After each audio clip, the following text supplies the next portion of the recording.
അപ്പോൾ നിങ്ങൾക്കൊക്കെ ഒരു ചോദ്യം എന്നോട് ചോദിക്കാം, ഇത്രയധികം ഗുണം ചെയ്തിട്ട് നിങ്ങൾ എന്താ തോറ്റത്? എനിക്കറിയാം ഇതൊക്കെ ചോദിക്കുന്നു കേട്ടോ. അതിന് കാരണമുണ്ട്. എന്താ അറിയാം, മാർക്സിസം പറയുന്നത് politics 3 മുന്നണിയാണ്.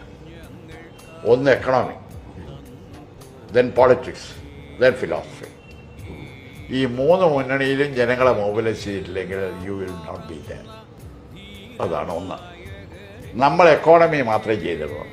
U didn't concentrate in politics and philosophy. Politics and philosophy weak.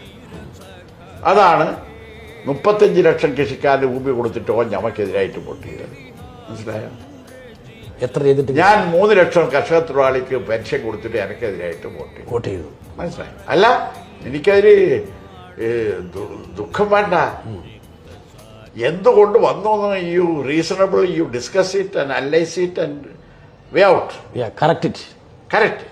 അതാണ്. That is a process.